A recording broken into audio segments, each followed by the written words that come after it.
The Art of Money Getting, or Golden Rules for Making Money, by P.T. Barnum. In the United States, where we have more land than people, it is not at all difficult for persons in good health to make money. In this comparatively new field, there are so many avenues for success open, so many vocations which are not crowded, that any person of either sex who is willing, at least for the time being, to engage in any respectable occupation that offers, may find lucrative employment. Those who really desire to attain an independence have only to set their minds upon it, and adopt the proper means, as they do, in regard to any other object which they wish to accomplish, and the thing is easily done. But however easy it may be found to make money, I have no doubt many of my hearers will agree it is the most difficult thing in the world to keep it. The road to wealth is, as Dr. Franklin truly says, as plain as the road to the mill. It consists simply in expending less than we earn. That seems to be a very simple problem. Mr. Micawber, one of those happy creations of the genial Dickens, puts the case in a strong light when he says that to have annual income of £20 per annum and to spend £20 and sixpence is to be the most miserable of men, whereas to have an income of only £20 and spend but £19 and sixpence is to be the happiest of mortals. Many of my readers may say, "We understand this. This is economy. And we know economy is wealth. We know we can't eat our cake and keep it also. Yet I beg to say that perhaps more cases of failure arise from mistakes on this point than almost any other. The fact is, many people think they understand economy when they really do not." True economy is misapprehended, and people go through life without properly comprehending what that principle is. One says, "I have an income of so much, and here's my neighbor who has the same. Yet every year he gets something ahead and I fall short. Why is it? I know all about economy." He thinks he does, but he does not. There are men who think that economy consists in saving cheese parings and candle ends, in cutting off 2 pence from the laundress's bill, and doing all sorts of little, mean, dirty things. Economy is not meanness. The misfortune is also that this class of persons let their economy apply in only one direction. They fancy they are so wonderfully economical in saving half a penny where they ought to spend 2 pence, that they think they can afford to squander in other directions. A few years ago, before kerosene oil was discovered or thought of, one might stop overnight at almost any farmer's house in the agricultural districts and get a very good supper. But after supper, he might attempt to read in the sitting room, and would find it impossible with the inefficient light of one candle. The hostess, seeing his dilemma, would say, "It is rather difficult to read here evenings. The proverb says you must have a ship at sea in order to be able to burn 2 candles at once. We never have an extra candle except on extra occasions. These extra occasions occur perhaps twice a year."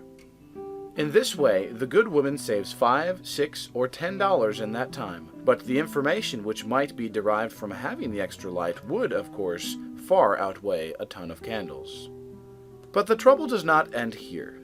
Feeling that she is so economical in tallow candles, she thinks she can afford to go frequently to the village and spend $20 or $30 for ribbons and furbelows, many of which are not necessary.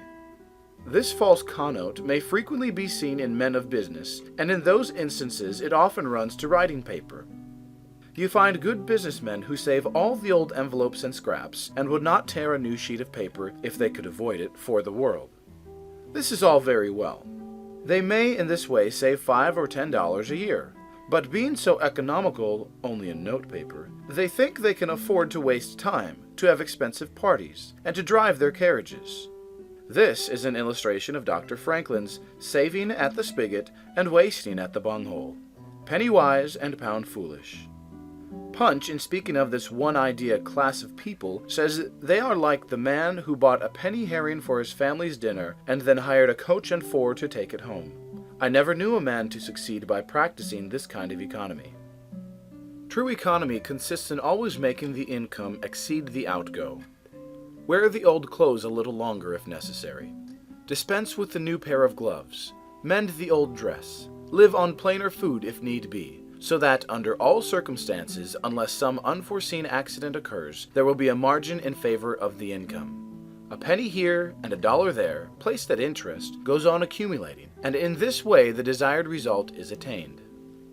It requires some training, perhaps, to accomplish this economy, but when once used to it, you will find there is more satisfaction in rational saving than in irrational spending.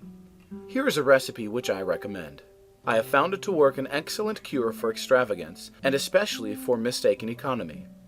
When you find that you have no surplus at the end of the year, and yet have a good income, I advise you to take a few sheets of paper and form them into a book, and mark down every item of expenditure. Post it every day or week in 2 columns, one headed necessaries or even comforts, and the other headed luxuries.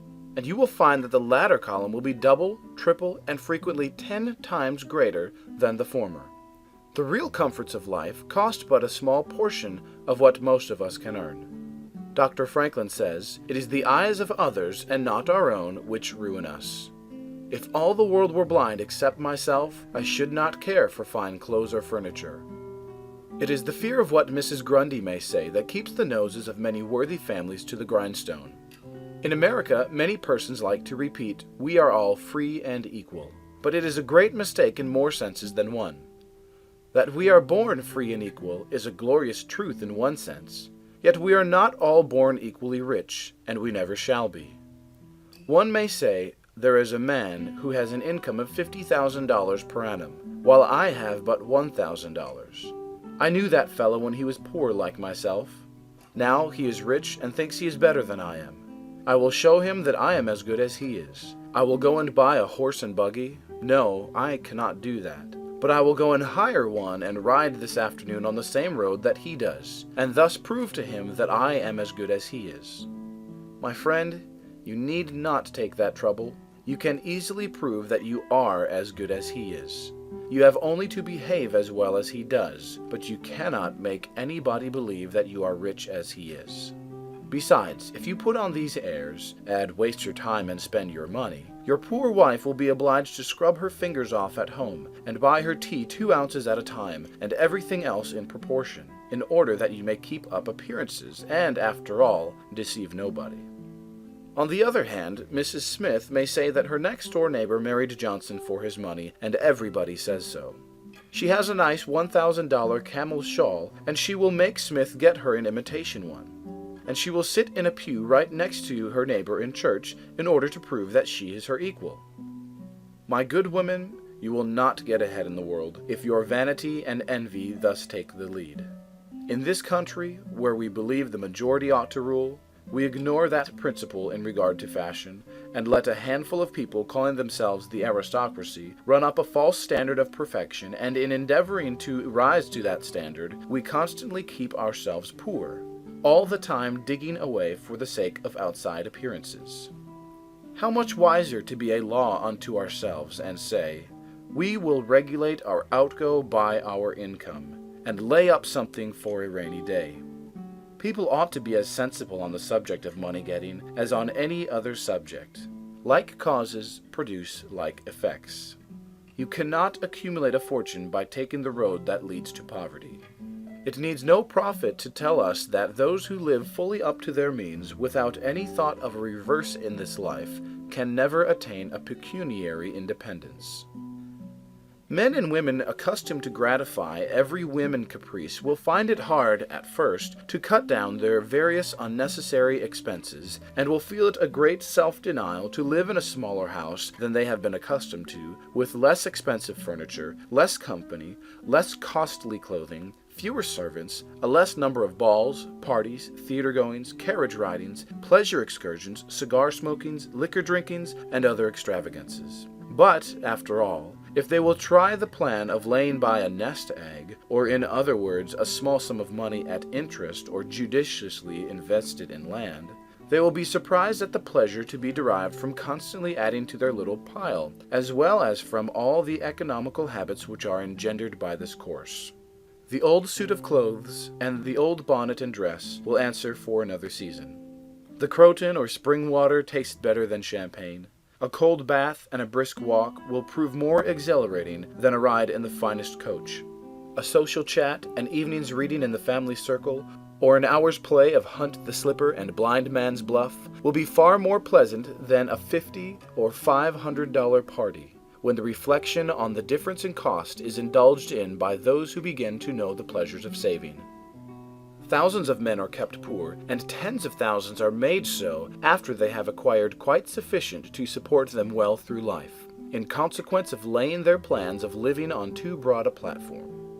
Some families expend $20,000 per annum and some much more, and would scarcely know how to live on less, while others secure more solid enjoyment frequently on a 20th part of that amount. Prosperity is a more severe ordeal than adversity, especially sudden prosperity. Easy come, easy go is an old and true proverb. A spirit of pride and vanity, when permitted to have full sway, is the undying cankerworm which gnaws the very vitals of a man's worldly possessions, let them be small or great, hundreds or millions. Many persons, as they begin to prosper, immediately expand their ideas and commence expending for luxuries, until in a short time their expenses swallow up their income, and they become ruined in their ridiculous attempts to keep up appearances and make a sensation. I know a gentleman of fortune who says that when he first began to prosper, his wife would have a new and elegant sofa. That sofa, he says, cost me $30,000.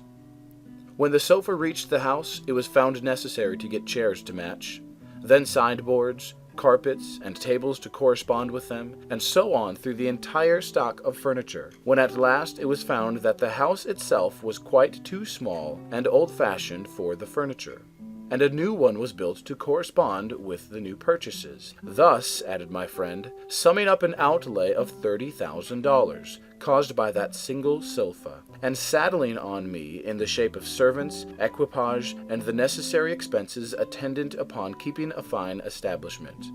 A yearly outlay of $11,000, and a tight pinch at that, whereas 10 years ago we lived with much more real comfort, because with much less care and on as many hundreds. The truth is, he continued, that sofa would have brought me to inevitable bankruptcy had not a most unexampled title to prosperity kept me above it, and I had not checked the natural desire to cut a dash. The foundation of success in life is good health. That is the substratum of fortune. It is also the basis of happiness. A person cannot accumulate a fortune very well when he is sick. He has no ambition, no incentive, no force. Of course, there are those who have had bad health and cannot help it. You cannot expect that such persons can accumulate wealth, but there are a great many in poor health who need not be so.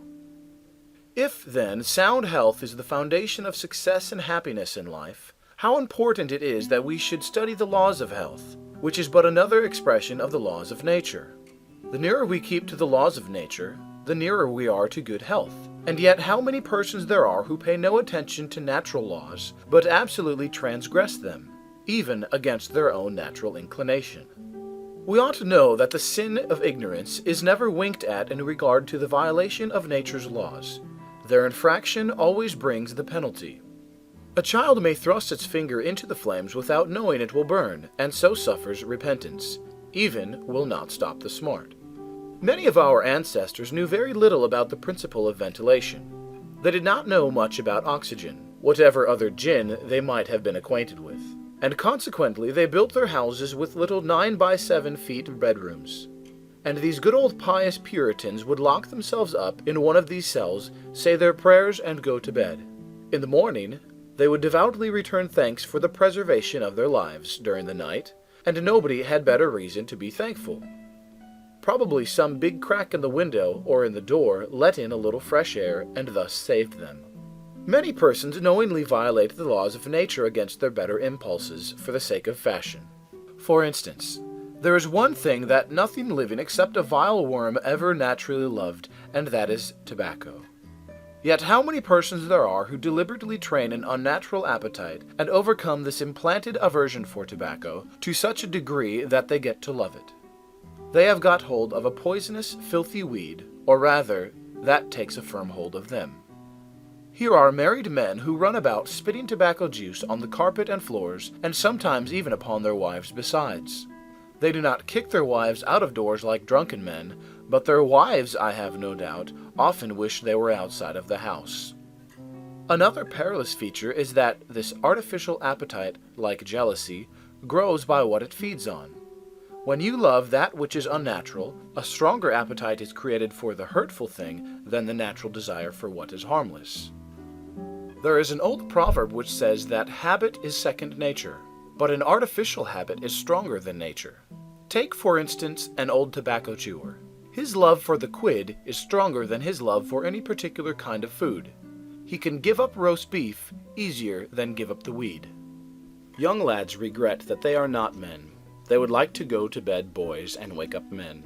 And to accomplish this, they copy the bad habits of their seniors. Little Tommy and Johnny see their fathers or uncles smoke a pipe, and they say, "If I could only do that, I would be a man too."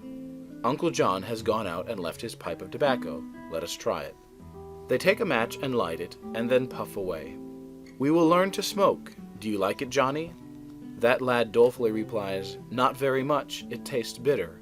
By and by he grows pale, but he persists, and he soon offers up a sacrifice on the altar of fashion. But the boys stick to it and persevere until at last they conquer their natural appetites and become the victims of acquired tastes.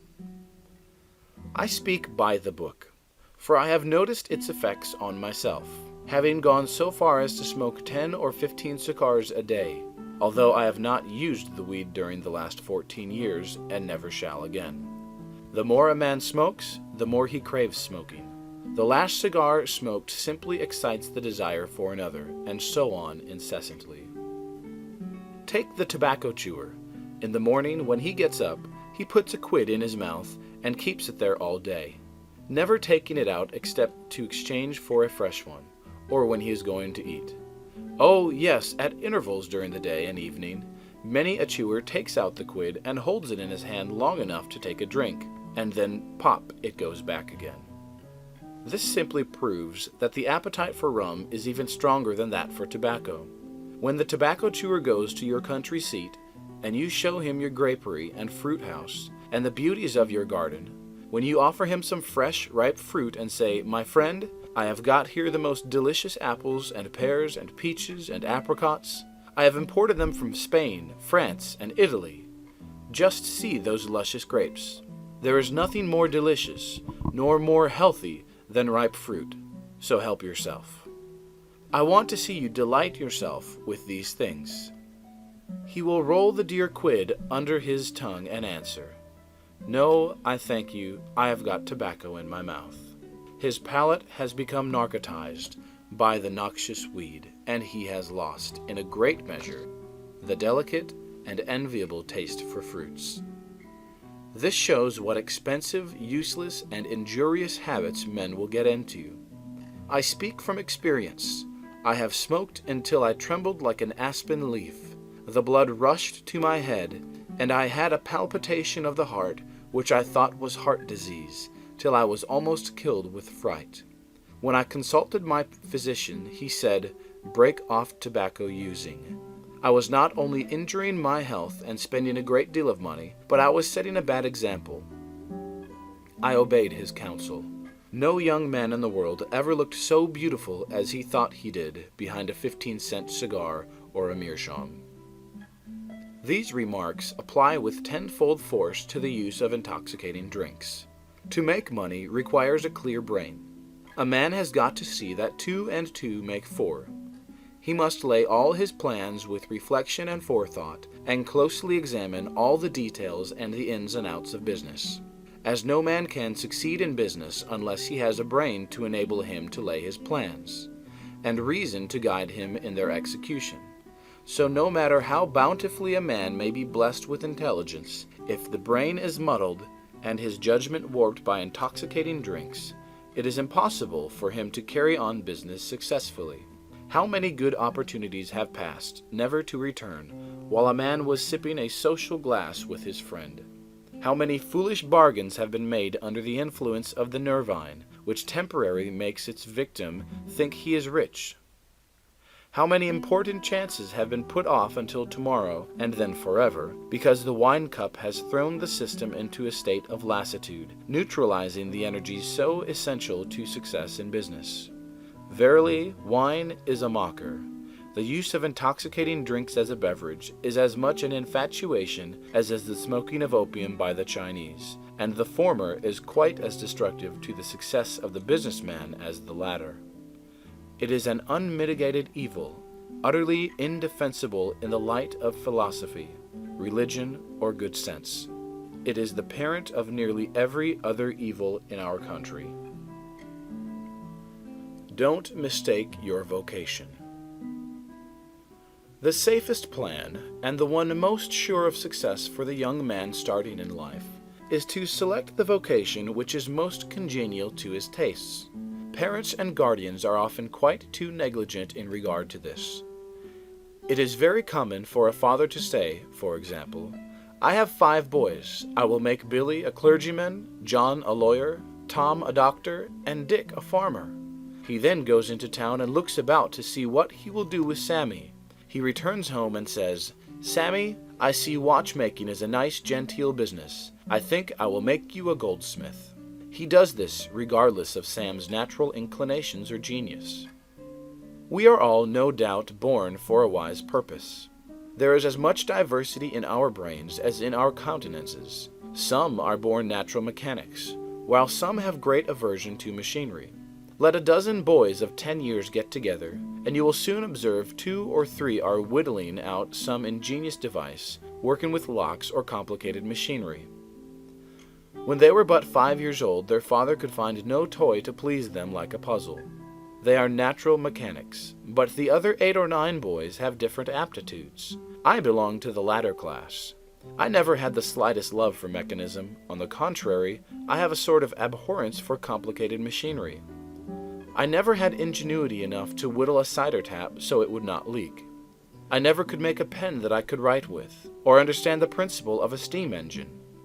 If a man was to take such a boy as I was, and attempt to make a watchmaker of him, the boy might, after an apprenticeship of 7 or 5 years, be able to take apart and put together a watch, but all through life he would be working uphill and seizing every excuse for leaving his work and idling away his time.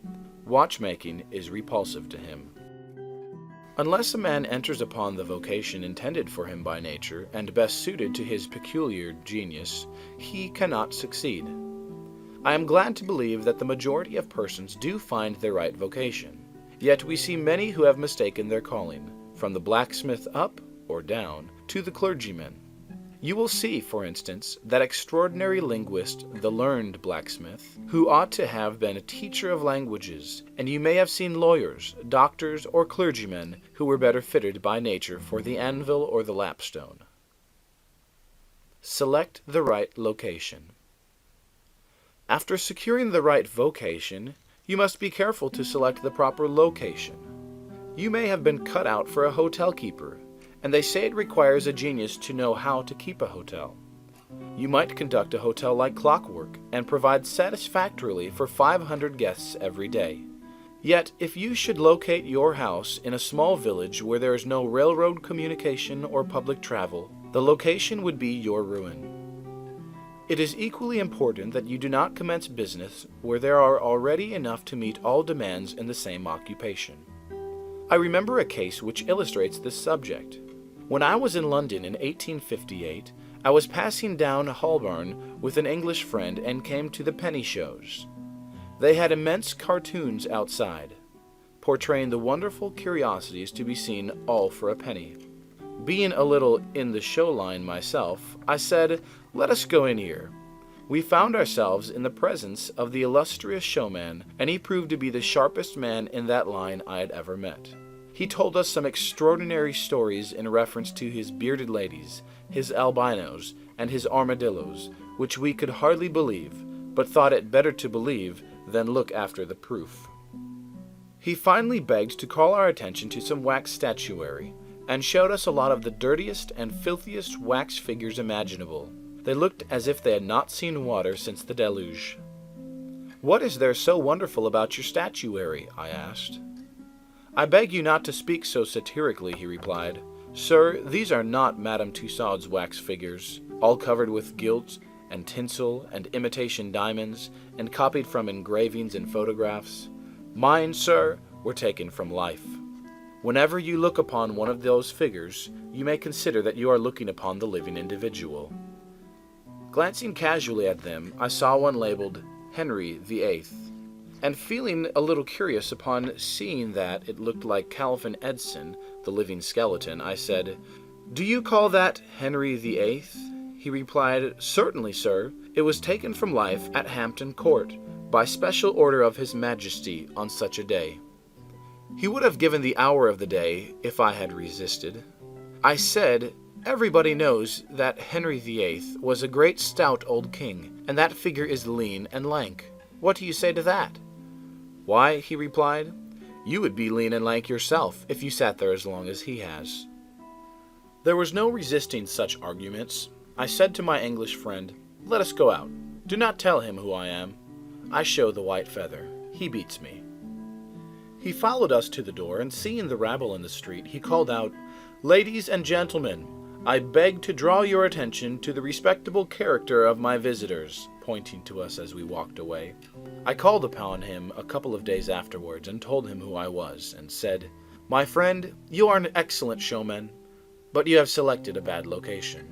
He replied, "This is true, sir. I feel that all my talents are thrown away. But what can I do?" "You can go to America," I replied. "You can give full play to your faculties over there, and you will find plenty of elbow room in America. I will engage you for 2 years. After that, you will be able to go on your own account." He accepted my offer and remained 2 years in my New York museum. He then went to New Orleans and carried on a traveling show business during the summer. Today, he is worth $60,000, simply because he selected the right vocation and also secured the proper location. The old proverb says, "3 removes are as bad as a fire." But when a man is in the fire, it matters but little how soon or how often he removes. Avoid debt. Young men starting in life should avoid running into debt. There is scarcely anything that drags a person down like debt. It is a slavish position to get in. Yet we find many a young man hardly out of his teens running in debt. He meets a chum and says, "Look at this, I've got trusted for a new suit of clothes." He seems to look upon the clothes as so much given to him. Well, it frequently is so, but if he succeeds in paying and then gets trusted again, he is adopting a habit which will keep him in poverty throughout life. Debt robs a man of his self-respect and makes him almost despise himself, grunting and groaning, working for what he has eaten up or worn out. And now when he is called upon to pay up, he has nothing to show for his money. This is properly termed working for a dead horse. I do not speak of merchants buying and selling on credit, or of those who buy on credit in order to turn the purchase to a profit. The old Quaker said to his farmer, "John, never get trusted. But if thee gets trusted for anything, let it be for manure, because that will help thee pay it back again." Mr. Beecher advised young men to get in debt if they could, to a small amount in the purchase of land in the county districts. If a young man, he says, will only get in debt for some land and then get married, these 2 things will keep him straight, or nothing will. This may be safe to a limited extent, but getting in debt for what you eat and drink and wear is to be avoided. Some families have a foolish habit of getting credit at the stores, and thus frequently purchase many things which might have been dispensed with. It is all very well to say, "I have got trusted for 60 days, and if I don't have the money, the creditor will think nothing about it." There is no class of people in the world who have such good memories as creditors. When the 60 days runs out, you will have to pay. If you do not pay, you will break your promise, and probably resort to a falsehood. You may make some excuse or get in debt elsewhere to pay it, but that only involves you the deeper. A good-looking, lazy young fellow was the apprentice boy Horatio. His employer said, "Horatio, did you ever see a snail?" "I think I have," he drawled out. "You must have met him then, for I am sure you never overtook one," said the boss. Your creditor will meet you or overtake you and say, "Now, my young friend, you agree to pay me." You have not done it, you must give me your note. You give the note on interest, and it commences working against you. It is a dead horse. The creditor goes to bed at night and wakes up in the morning better off than when he retired to bed, because his interest has increased during the night. But you grow poorer while you are sleeping, for the interest is accumulating against you. Money is in some respects like fire. It is a very excellent servant, but a terrible master. When you have it mastering you, when interest is constantly piling up against you, it will keep you down in the worst kind of slavery.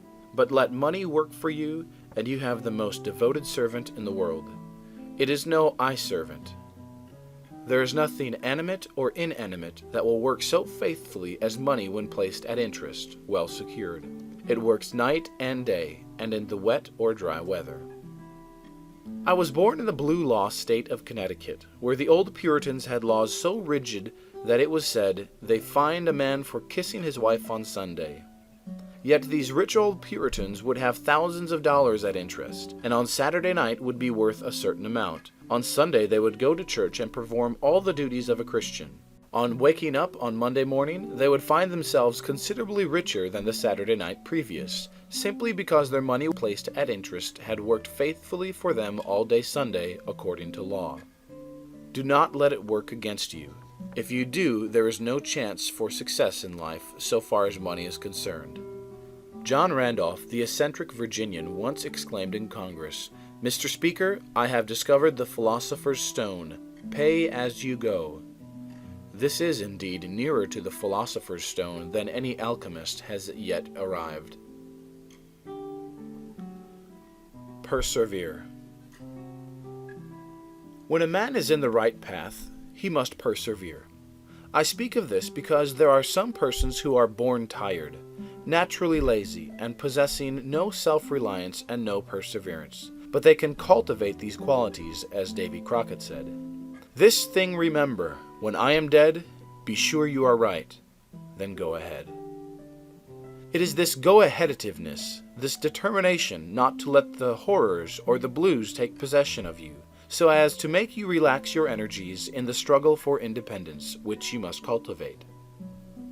How many have almost reached the goal of their ambition, but, losing faith in themselves, have relaxed their energies, and the golden prize has been lost forever. It is no doubt often true, as Shakespeare says, "There is a tide in the affairs of men, which, taken at the flood, leads on to fortune." If you hesitate, some bolder hand will stretch out before you and get the prize. Remember the proverb of Solomon, "He becometh poor that dealeth with a slack hand, but the hand of the diligent maketh rich." Perseverance is sometimes but another word for self-reliance. Many persons naturally look on the dark side of life and borrow trouble. They are born so. Then they ask for advice, and they will be governed by one wind and blown by another, and cannot rely upon themselves. Until you can get so that you can rely upon yourself, you need not expect to succeed. I have known men personally who have met with pecuniary reverses and absolutely committed suicide because they thought they could never overcome their misfortune. But I have known others who have met more serious financial difficulties and have bridged them over by simple perseverance, aided by a firm belief that they were doing justly and that Providence would overcome evil with good. You will see this illustrated in any sphere of life. Take two generals, both understand military tactics, both educated at West Point, if you please, both equally gifted. Yet one having this principle of perseverance and the other lacking it, the former will succeed in his profession, while the latter will fail. You may hear the cry, "The enemy are coming, and they have got cannon." "Got cannon," says the hesitating general. "Yes, then halt every man." He wants time to reflect. His hesitation is his ruin. The enemy passes unmolested or overwhelms him, while on the other hand the general of pluck, perseverance, and self-reliance goes into battle with a will, and amid the clash of arms, the booming of cannon, the shrieks of the wounded, and the moans of the dying, you will see this man persevering, going on, cutting and slashing his way through with unwavering determination, inspiring his soldiers to deeds of fortitude, valor, and triumph. Whatever you do, do it with all your might. Work at it, if necessary, early and late, in season and out of season, not leaving a stone unturned, and never deferring for a single hour that which can be done just as well now. The old proverb is full of truth and meaning. Whatever is worth doing at all is worth doing well. Many a man acquires a fortune by doing his business thoroughly, while his neighbor remains poor for life because he only half does it. Ambition, energy, industry, perseverance are indispensable requisites for success in business. Fortune always favors the brave, and never helps a man who does not help himself. It won't do to spend your time like Mr. Micawber in waiting for something to turn up. To such men, one of two things usually turns up: the poorhouse or the jail. For idleness breeds bad habits and clothes a man in rags. The poor spendthrift vagabond says to a rich man, "I have discovered there is enough money in the world for all of us if it was equally divided. This must be done, and we shall all be happy together." "But," was the response, "if everybody was like you, it would be spent in 2 months, and what would you do then?" "Oh, divide again. Keep dividing, of course."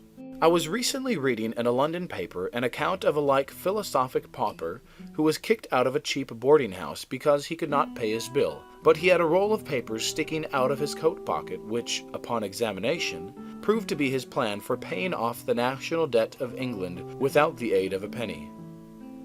People have got to do as Cromwell said, not only trust in Providence, but keep the powder dry. Do your part of the work or you cannot succeed. Muhammad, one night, while encamping in the desert, overheard one of his fatigued followers remark, "I will lose my camel and trust it to God." "No, no, not so," said the prophet. "Tie thy camel and trust it to God. Do all you can for yourselves, and then trust to Providence, or luck, or whatever you please to call it, for the rest." Depend upon your own personal exertions. The eye of the employer is often worth more than the hands of a dozen employees. In the nature of things, an agent cannot be so faithful to his employer as to himself. Many who are employers will call to mind instances where the best employees have overlooked important points which could not have escaped their own observation as a proprietor. No man has a right to expect to succeed in life unless he understands his business. And nobody can understand his business thoroughly unless he learns it by personal application and experience. A man may be a manufacturer. He has got to learn the many details of his business personally. He will learn something every day, and he will find he will make mistakes nearly every day. And these very mistakes are helps to him in the way of experiences if he but heeds them. He will be like the Yankee tin peddler who, having been cheated as to quality in the purchase of his merchandise, said, "All right, there's a little information to be gained every day. I will never be cheated in that way again." Thus a man buys his experience, and it is the best kind if not purchased at too dear a rate. I hold that every man should, like Cuvier, the French naturalist, thoroughly know his business. So proficient was he in the study of natural history that you might bring to him the bone or even a section of a bone of an animal which he had never seen described, and reasoning from analogy, he would be able to draw a picture of the object from which the bone had been taken. On one occasion his students attempted to deceive him. They rolled one of their number in a cowskin and put him under the professor's table as a new specimen. When the philosopher came into the room, some of the students asked him what animal it was. Suddenly the animal said, "I am the devil, and I am going to eat you." It was but natural that Cuvier should desire to classify this creature, and examining it intently, he said, "Divided hoof? Graminivorous. It cannot be done." He knew that an animal with a split hoof must live upon grass and grain, or other kind of vegetation, and would not be inclined to eat flesh, dead or alive, so he considered himself perfectly safe.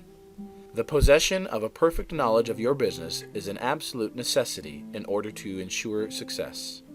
Among the maxims of the elder Rothschild was one all-apparent paradox: be cautious and bold. This seems to be a contradiction in terms, but it is not, and there is great wisdom in the maxim. It is, in fact, a condensed statement of what I have already said.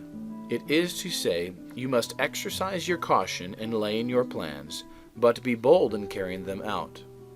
A man who is all caution will never dare to take hold and be successful, and a man who is all boldness is merely reckless and must eventually fail. A man may go on 'change and make $50,000 or $100,000 in speculating in stocks at a single operation. But if he has simple boldness without caution, it is mere chance, and what he gains today he will lose tomorrow. You must have both the caution and the boldness to ensure success. The Rothschilds have another maxim. Never have anything to do with an unlucky man or place. That is to say, never have anything to do with a man or place which never succeeds. Because although a man may appear to be honest and intelligent, yet if he tries this or that thing and always fails, it is on account of some fault or infirmity that you may not be able to discover, but nevertheless which must exist. There is no such thing in the world as luck. There never was a man who could go out in the morning and find a purse full of gold in the street today, and another tomorrow, and so on day after day. He may do so once in his life, but so far as mere luck is concerned, he is as liable to lose it as to find it. Like causes produce like effects. If a man adopts the proper methods to be successful, luck will not prevent him. If he does not succeed, there are reasons for it, although perhaps he may not be able to see them. Use the best tools. Men in engaging employees should be careful to get the best. Understand you cannot have two good tools to work with, and there is no tool you should be so particular about as living tools. If you get a good one, it is better to keep him than keep changing. He learns something every day, and you are benefited by the experience he acquires. He is worth more to you this year than last, and he is the last man to part with, provided his habits are good and he continues faithful. If, as he gets more valuable, he demands an exorbitant increase in salary, on the supposition that you cannot do without him, let him go. Whenever I have such an employee, I always discharge him. First, to convince him that his place may be supplied, and second, because he is good for nothing if he thinks he is invaluable and cannot be spared. But I would keep him, if possible, in order to profit from the result of his experience. An important element in an employee is the brain. You can see bills up, hands wanted, but hands are not worth a great deal without heads. Mr. Beecher illustrates this in this wise. An employee offers his services by saying, "I have a pair of hands and one of my fingers thinks." "That is very good," says the employer. Another man comes along and says, "He has 2 fingers that think." "Ah, that is better." But a third calls in and says that all his fingers and thumbs think. This is better still. Finally, another steps in and says, "I have a brain that thinks. I think all over. I am a thinking as well as a working man." "You are the one I want," says the delighted employer. Those men who have brains and experience are therefore the most valuable, and not to be readily parted with. It is better for them, as well as yourself, to keep them at reasonable advances in their salaries from time to time.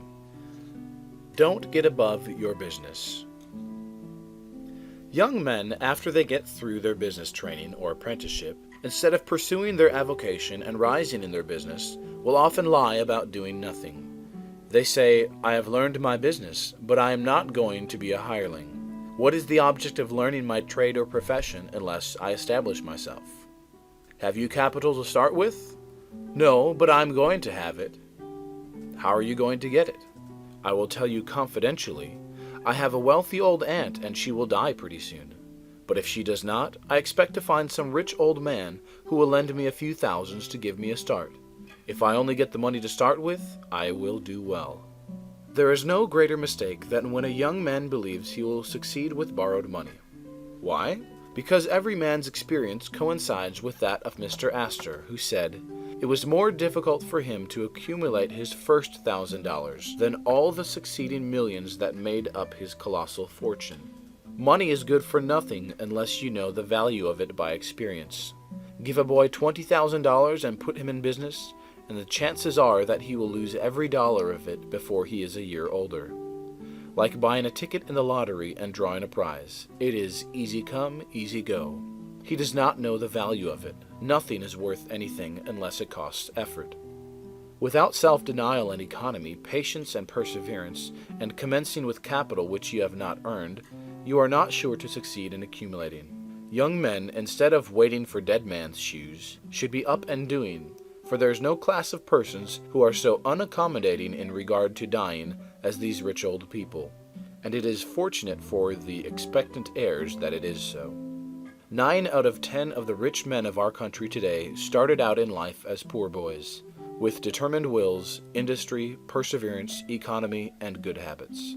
They went on gradually, made their own money, and saved it, and this is the best way to acquire a fortune. Stephen Girard started life as a poor cabin boy, and died worth $9 million. A.T. Stewart was a poor Irish boy, and he paid taxes on $1.5 million of income per year. John Jacob Astor was a poor farmer boy, and died worth 20 millions. Cornelius Vanderbilt began life rowing a boat from Staten Island to New York. He presented our government with a steamship worth $1 million, and died worth 50 million. There is no royal road to learning, says the proverb, and I may say that it is equally true, there is no royal road to wealth. But I think there is a royal road to both. The road to learning is a royal one. The road that enables the student to expand his intellect and add every day to his stock of knowledge until, in the pleasant process of intellectual growth, he is able to solve the most profound problems, to count the stars, to analyze every atom of the globe, and to measure the firmament. This is a regal highway, and it is the only road worth traveling. So in regard to wealth, go on in confidence, study the rules, and above all things, study human nature. For the proper study of mankind is man. And you will find that while expanding the intellect and the muscles, your enlarged experience will enable you every day to accumulate more and more principle, which will increase itself by interest and otherwise, until you arrive at a state of independence. You will find, as a general thing, that the poor boys get rich and the rich boys get poor. For instance, a rich man at his decease leaves a large estate to his family. His eldest sons, who have helped him earn his fortune, know by experience the value of money, and they take their inheritance and add to it. The separate portions of the young children are placed at interest, and the little fellows are patted on the head and told 12 times a day, "You are rich, you will never have to work, you can always have whatever you wish, for you were born with a golden spoon in your mouth."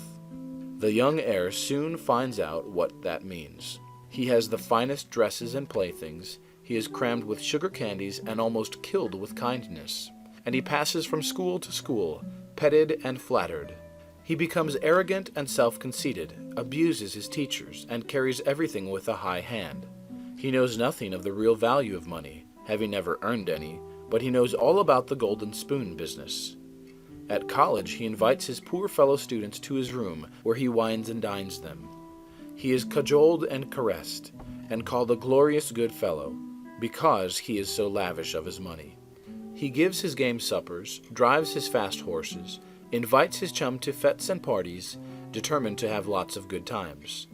He spends the night in frolics and debauchery, and leads off his companions with the familiar song, "We won't go home till morning." He gets them to join him in pulling down signs, taking gates from their hinges, and throwing them into backyards and horse ponds. If the police arrest him, he knocks them down and is taken to the lockup and joyfully foots the bill. "Ah, my boys," he cries, "what is the use of being rich if you can't enjoy yourself?"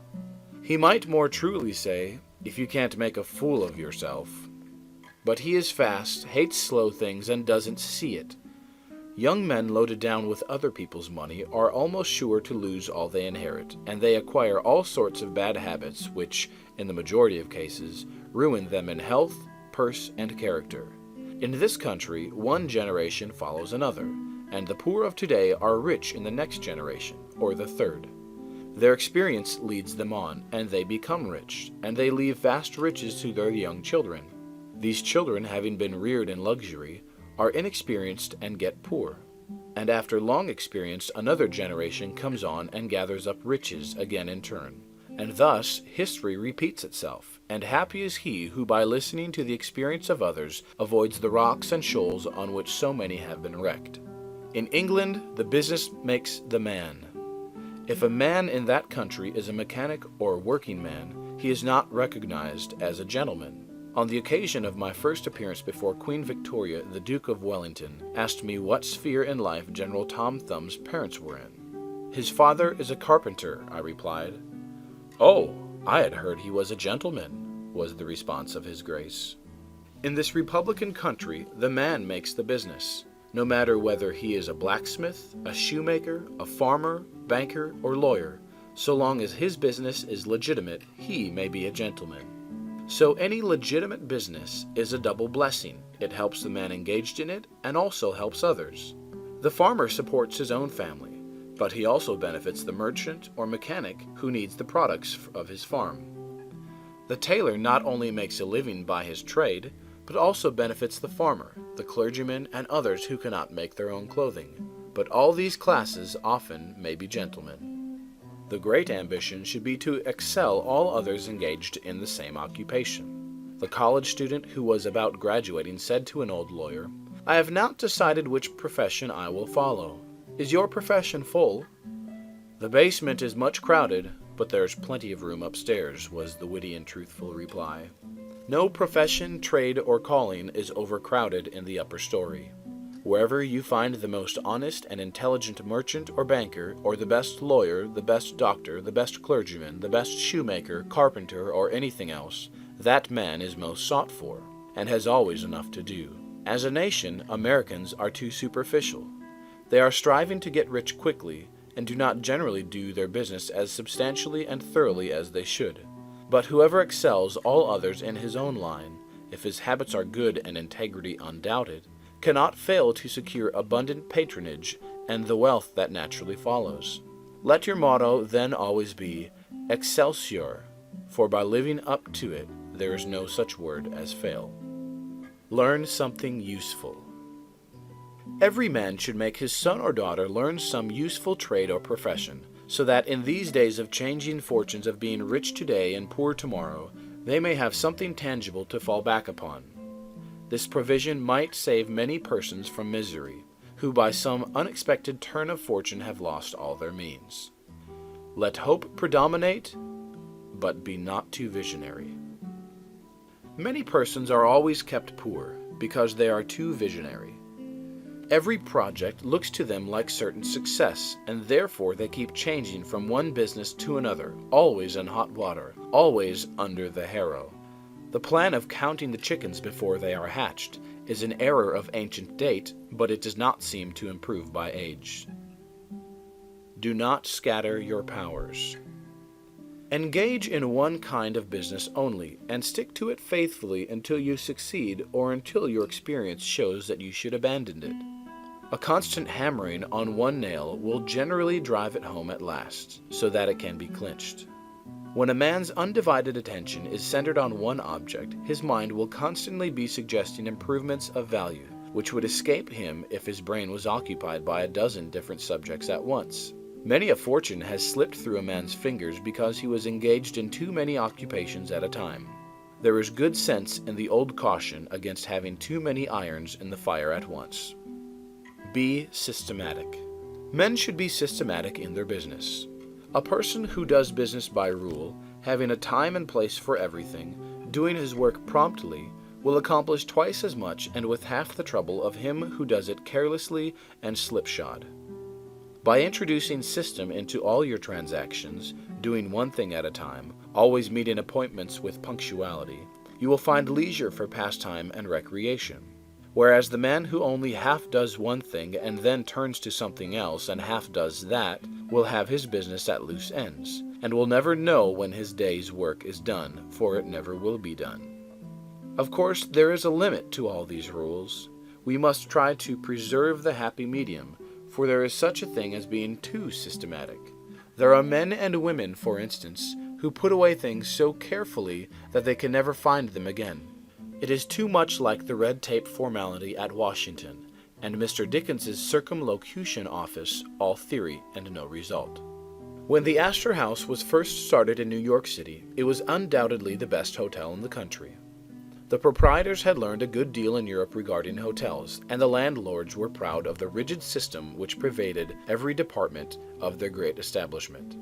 When 12 o'clock at night had arrived, and there were a number of guests around, one of the proprietors would say, "Touch that bell, John," and in 2 minutes 60 servants, with a water bucket in each hand, would present themselves in the hall. "This," said the landlord, addressing his guests, "is our fire bell. It will show you we are quite safe here. We do everything systematically." This was before the Croton water was introduced into the city. But they sometimes carried their system too far. On one occasion, when the hotel was thronged with guests, one of the waiters was suddenly indisposed, and although there were 50 waiters in the hotel, the landlord thought he must have his full complement or his system would be interfered with. Just before dinner time, he rushed downstairs and said, "There must be another waiter. I am one waiter short. What can I do?" He happened to see Boots, the Irishman. "Pat," said he, "wash your hands and face, take that white apron, and come into the dining room in 5 minutes." Presently, Pat appeared as requested, and the proprietor said, "Now, Pat, you must stand behind these 2 chairs and wait on the gentleman who will occupy them. Did you ever act as a waiter?" "I know all about it, sure, but I never did it." Like the Irish pilot, on one occasion when the captain, thinking he was considerably out of his course, asked, "Are you certain you understand what you are doing?" Pat replied, "Sure, and I knows every rock in the channel." That moment, bang, thumped the vessel against a rock. "Ah, be jabbers, and that is one of 'em," continued the pilot. But to return to the dining room, "Pat," said the landlord, "here we do everything systematically. You must first give the gentlemen each a plate of soup, and when they finish that, ask them what they will have next." Pat replied, "Ah, and I understand perfectly the virtues of the system." Very soon in came the guests. The plates of soup were placed before them. One of Pat's 2 gentlemen ate his soup. The other did not care for it. He said, "Waiter, take this plate away and bring me some fish." Pat looked at the untasted plate of soup, and remembering the instructions of the landlord in regard to system, replied, "Not till ye have eat your soup." Of course, that was carrying system entirely too far. Read the newspapers. Always take a trustworthy newspaper, and thus keep thoroughly posted in regard to the transactions of the world. He who is without a newspaper is cut off from his species. In these days of telegraphs and steam, many important inventions and improvements in every branch of trade are being made, and he who don't consult the newspapers will soon find himself and his business left out in the cold. Beware of outside operations. We sometimes see men who have obtained fortunes suddenly become poor. In many cases, this arises from intemperance and often from gaming and other bad habits. Frequently, it occurs because a man has been engaged in outside operations of some sort. When he gets rich in his legitimate business, he is told of a grand speculation where he can make a score of thousands. He is constantly flattered by his friends, who tell him that he is born lucky, that everything he touches turns to gold. Now, if he forgets that his economical habits, his rectitude of conduct, and a personal attention to a business which he understood, caused his success in life, he will listen to the siren voices. He says, "I will put in $20,000. I have been lucky, and my good luck will soon bring me back $60,000. A few days elapse, and it is discovered he must put in $10,000 more. Soon after he is told, "It is all right, but certain matters not foreseen require an advance of $20,000 more, which will bring him a rich harvest." But before the time comes around to realize, the bubble bursts. He loses all he is possessed of, and then he learns what he ought to have known at the first, that however successful a man may be in his own business, if he turns from that and engages ill a business which he don't understand, he is like Samson, when shorn of his locks his strength has departed, and he becomes like other men. If a man has plenty of money, he ought to invest something in everything that appears to promise success, and that will probably benefit mankind. But let the sums thus invested be moderate in amount, and never let a man foolishly jeopardize a fortune that he has earned in a legitimate way by investing it in things in which he has no experience. Don't endorse without security. I hold that no man ought ever to endorse a note or become security for any man, be it his father or brother, to a greater extent that he can afford to lose and care nothing about without taking good security. Here is a man that is worth $20,000. He is doing a thriving manufacturing or mercantile trade. You are retired and living on your money. He comes to you and says, "You are aware that I am worth $20,000 and don't owe a dollar. If I had $5,000 in cash, I could purchase a particular lot of goods and double my money in a couple of months. Will you endorse my note for that amount?" You reflect that he is worth $20,000, and you incur no risk by endorsing his note. You like to accommodate him, and you lend your name without taking the precaution of getting security. Shortly after, he shows you the note with your endorsement canceled and tells you, probably truly, that he made the profit that he expected by the operation. You reflect that you have done a good action, and the thought makes you feel happy. By and by, the same thing occurs again, and you do it again. You have already fixed the impression in your mind that it is perfectly safe to endorse his notes without security. But the trouble is, this man is getting money too easily. He has only to take your note to the bank, get it discounted, and take the cash. He gets money for the time being without effort, without inconvenience to himself. Now mark the result. He sees a chance for speculation outside of his business. A temporary investment of only $10,000 is required. It is sure to come back before a note at the bank would be due. He places a note for that amount before you. You sign it almost mechanically, being firmly convinced that your friend is responsible and trustworthy. You endorse his notes as a matter of course. Unfortunately, the speculation does not come to a head quite so soon as was expected, and another $10,000 note must be discounted to take up the last one due. Before this note matures, the speculation has proved an utter failure and all the money is lost. Does the loser tell his friend, the endorser, that he has lost half of his fortune? Not at all. He don't even mention that he has speculated at all. But he has got excited. The spirit of speculation has seized him. He sees others making large sums in this way. We seldom hear of the losers. And like other speculators, he looks for his money where he loses it. He tries again. Endorsing notes has become chronic with you, and at every loss he gets your signature for whatever amount he wants. Finally, you discover your friend has lost all of his property and all of yours. You are overwhelmed with astonishment and grief, and you say it is a hard thing my friend here has ruined me. But, you should add, I have also ruined myself. If you had said in the first place, I will accommodate you, but I never endorse without taking ample security, he could not have gone beyond the length of his tether, and he would never have been tempted away from his legitimate business. It is a very dangerous thing, therefore, at any time, to let people get possession of money too easily. It tempts them to hazardous speculations, if nothing more. Solomon truly said, "He that hateth suretiship is sure." So with the young man starting in business, let him understand the value of money by earning it. When he does understand its value, then grease the wheels a little in helping him to start business.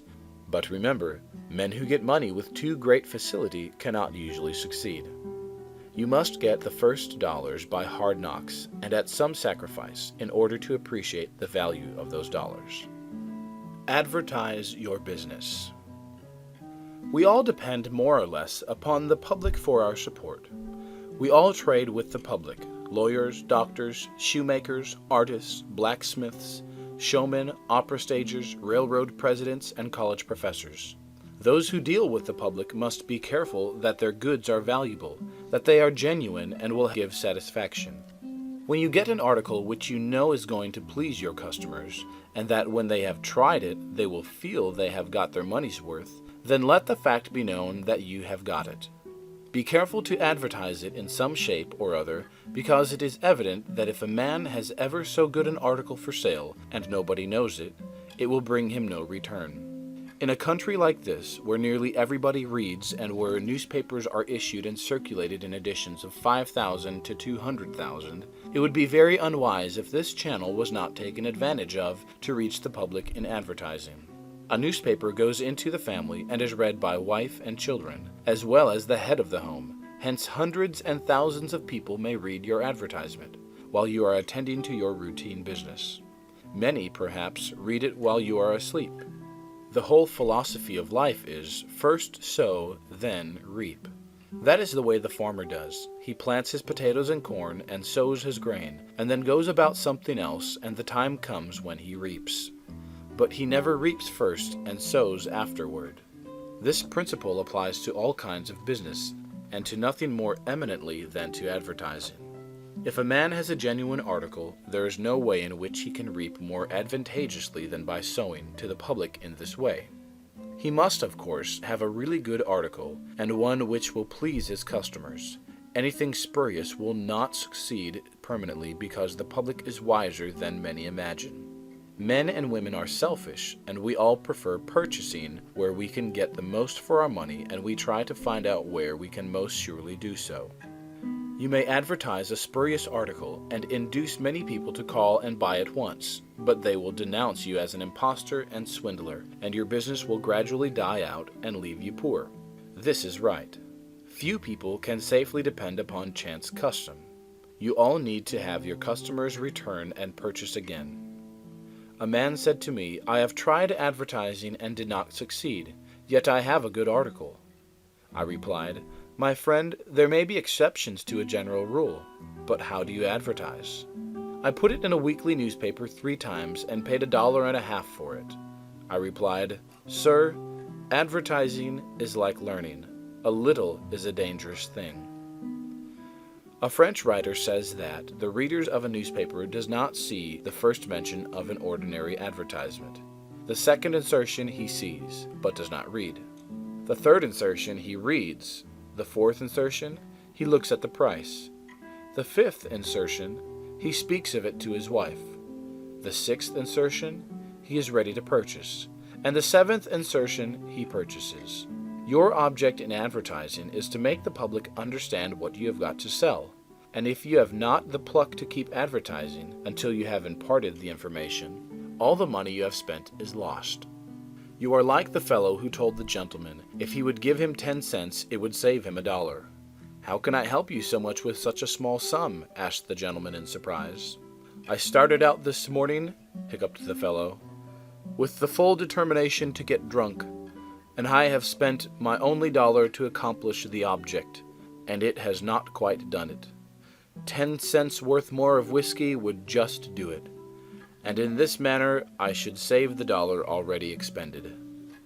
So a man who advertises at all must keep it up until the public know who and what he is, and what his business is, or else the money invested in advertising is lost. Some men have a peculiar genius for writing a striking advertisement, one that will arrest the attention of the reader at first sight. This fact, of course, gives the advertiser a great advantage. Sometimes a man makes himself popular by an unique sign or a curious display in his window.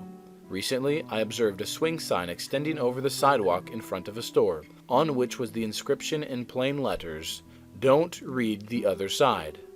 Of course I did, and so did everybody else. And I learned that the man had made all independence by first attracting the public to his business in that way and then using his customers well afterwards. Genin, the hatter, bought the first Jenny Lind ticket at auction for $225 because he knew it would be a good advertisement for him. "Who is the bidder?" said the auctioneer as he knocked down that ticket at Castle Garden. "Genin, the hatter," was the response. Here were thousands of people from the Fifth Avenue and from distant cities in the highest stations in life. "Who is Genin, the hatter?" they exclaimed.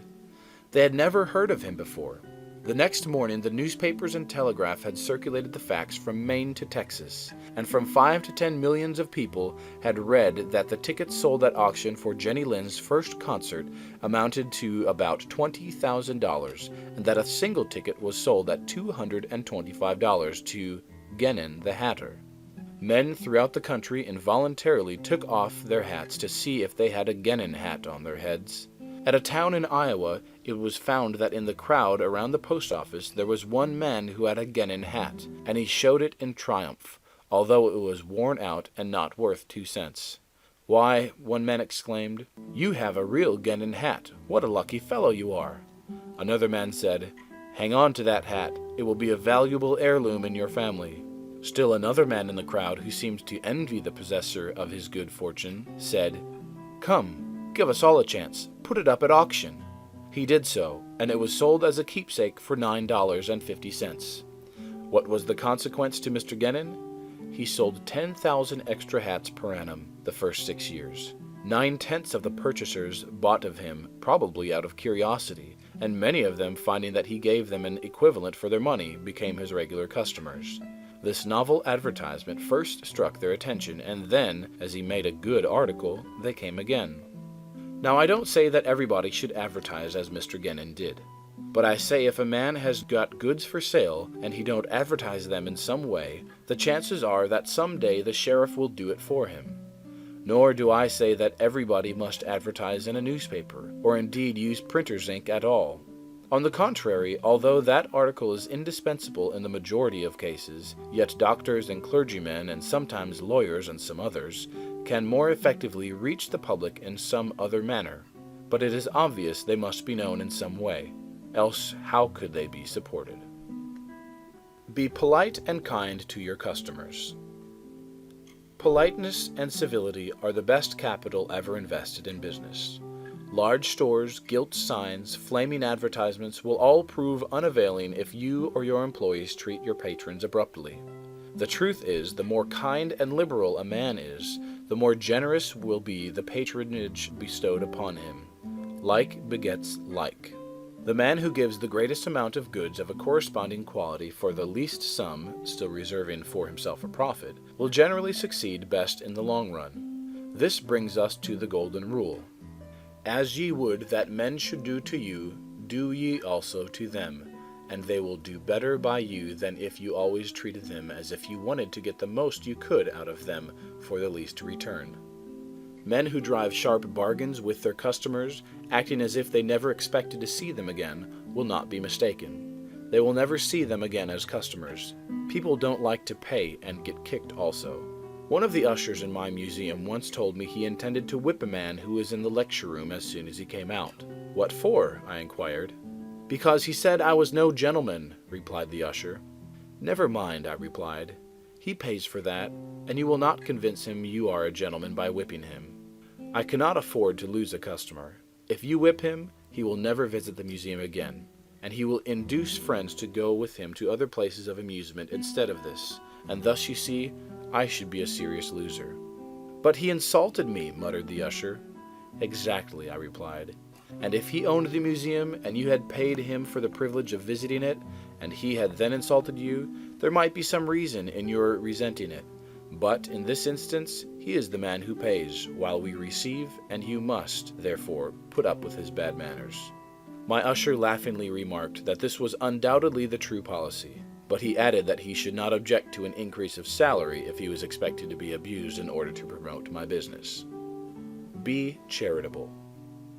Of course men should be charitable, because it is a duty and a pleasure.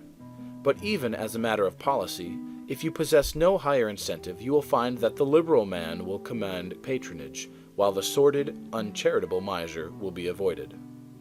Solomon says, "There is that scattereth and yet increaseth, and there is that withholdeth more than meet, but it tendeth to poverty." Of course, the only true charity is that which is from the heart. The best kind of charity is to help those who are willing to help themselves. Promiscuous almsgiving without inquiring into the worthiness of the applicant is bad in every sense. But to search out and quietly assist those who are struggling for themselves is the kind that scattereth and yet increaseth. But don't fall into the idea that some persons practice of giving a prayer instead of a potato, and a benediction instead of bread to the hungry. It is easier to make Christians with full stomachs than empty. Don't blab. Some men have a foolish habit of telling their business secrets. If they make money, they like to tell their neighbors how it was done. Nothing is gained by this, and oftentimes much is lost. Say nothing about your profits, your hopes, your expectations, your intentions, and this should apply to letters as well as to conversation. Goethe makes Mephistopheles say, "Never write a letter nor destroy one." Businessmen must write letters, but they should be careful what they put in them. If you are losing money, be specially cautious and not tell of it, or you will lose your reputation. Preserve your integrity. It is much more precious than diamonds or rubies. The old miser said to his sons, "Get money. Get it honestly if you can, but get money." This advice was not only atrociously wicked, but it was the very essence of stupidity. It was as much as to say, if you find it difficult to obtain money honestly, you can easily get it dishonestly. Get it in that way. Poor fool, not to know that the most difficult thing in life is to make money dishonestly. Not to know that our prisons are full of men who attempted to follow this advice. Not to understand that no man can be dishonest without soon being found out, and that when his lack of principle is discovered, nearly every avenue to success is closed against him forever. The public very properly shun all whose integrity is doubted. No matter how polite and pleasant and accommodating a man may be, none of us dare to deal with him if we suspect false weights and measures. Strict honesty not only lies at the foundation of all success in life, financially, but in every other respect. Uncompromising integrity of character is invaluable. It secures to its possessor a peace and joy which cannot be attained without it, which no amount of money or houses and lands can purchase. A man who is known to be strictly honest may be ever so poor, but he has the purses of all the community at his disposal, for all know that if he promises to return what he borrows, he will never disappoint them. As a mere matter of selfishness, therefore, if a man had no higher motive for being honest, all will find that the maxim of Dr. Franklin can never fail to be true, that honesty is the best policy. To get rich is not always equivalent to being successful. There are many rich poor men, while there are many others honest and devout men and women who have never possessed so much money as some rich person squander in a week, but who are nevertheless really richer and happier than any man can be while he is a transgressor of the higher laws of his being. The inordinate love of money, no doubt, may be and is the root of all evil. But money itself, when properly used, is not only a handy thing to have in the house, but affords the gratification of blessing our race by enabling its possessor to enlarge the scope of human happiness and human influence. The desire for wealth is nearly universal, and none can say it is not laudable, provided the possessor of it accepts its responsibilities and uses it as a friend to humanity. The history of money-getting, which is commerce, is a history of civilization, and wherever trade has flourished most thereto have art and science produced the noblest fruits. In fact, as a general thing, money-getters are the benefactors of our race. To them, in a great measure, are we indebted for our institutions of learning and of art, our academies, colleges, and churches. It is no argument against the desire for, or the possession of wealth, to say that there are sometimes misers who hoard money only for the sake of hoarding, and who have no higher aspiration than to grasp everything which comes within their reach. As we have sometimes hypocrites in religion and demagogues in politics, so there are occasionally misers among money-getters. These, however, are only exceptions to the general rule. But when in this country we find such a nuisance and stumbling block as a miser, we remember with gratitude that in America we have no laws of primogeniture, and that in the due course of nature the time will come when the hoarded dust will be scattered for the benefit of mankind. To all men and women, therefore, do I conscientiously say, make money honestly, and not otherwise. For Shakespeare has truly said, "He that wants money, means, and content is without 3 good friends."